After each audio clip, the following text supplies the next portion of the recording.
Well, thousands of Californians are waking up this morning finding out that their personal information isn't safe. They tried to sign up for Obamacare. They tried to sign up through the California Health Exchange, which is called Covered California.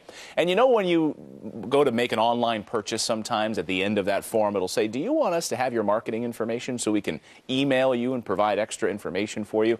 Well, even if you don't check that box, and you don't want it, it doesn't matter, because that's exactly what the folks in California do. They did not check that box, and their information was still given away without their consent. Yeah, and some of these people had just hopped online basically just to check it out, or they hopped online and found out that a plan that they already had or found one elsewhere was a better deal, so they never filled out the rest of the application, and their information was shared as well. Now, this information is email addresses, phone numbers, home addresses.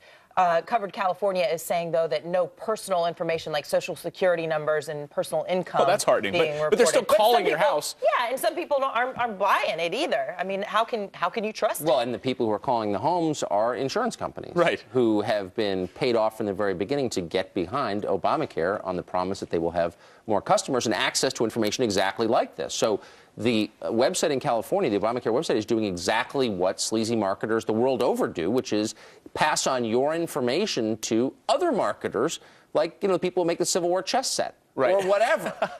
Right? It's like a lead list. You're right. It's like a lead list. But unlike other sleazy marketers, they're not telling you that they're doing it. Right. Because it's for your own good. So a number of people cited in this Los Angeles Times piece saying they were shocked because they were simply, they didn't even, as to Anna's point, didn't even complete the application process, and they were getting phone calls. Though take heart in Peter Lee, the executive director of Covered California. He says this. He says, I can imagine that some people may be upset, but I can see a lot of people will be comforted and relieved at getting the help they need to navigate a confusing process. See, that's the difference right. between the Obama administration and, again, your average sleazy marketer. Your average sleazy marketer knows he's a sleazy marketer, right, operating out of some rented space, you know, over a Starbucks in your town. These people are doing it because they feel they have a moral right to do it, right, because they're improving your life. You ought to be grateful they're giving away your information to people you've never heard of. It's okay for big government, big brother to do it, but it's not okay for mom and pop shops or other businesses that have to adhere to the do not call list and the terms of service agreements. Yeah, or the do not email list, or the canned spam act. I mean, all of these other acts that other people, other Americans need to rely upon and actually pay attention to. But it doesn't apply to government. Well, and it's all because they're trying to make their deadline. That's the argument that Covered California is making too. Hey, we've got these deadlines for enrollment numbers, and we're behind schedule, so we've got to do this. And Does that make it okay? And further, we talk about these electronic issues in this story we were just talking about with Covered California, and we know so many issues with the online and electronic versions of signing up for Obamacare. So now a new report out this morning that navigators, according to the Associated Press, those navigators, those Magellan-type teenagers who are led to help you through the difficult courses of Obamacare, are being told to stop using paper. Stop using the paper applications and just begin using the electronic sign-up process, because that deadline is quickly approaching.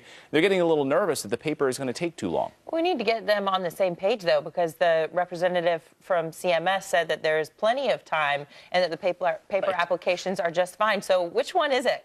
When I read her comment, Julie Batali, who is the director of the CMS, saying that, oh, no, paper is fine. So as you're an employee, you're a navigator, you're hearing use electronic, and then your director saying go ahead and use paper. So what is it? How do you do your job? Because nobody's in charge, and the reason nobody's in charge is because nobody ever gets fired. So there's no penalty for screwing it up.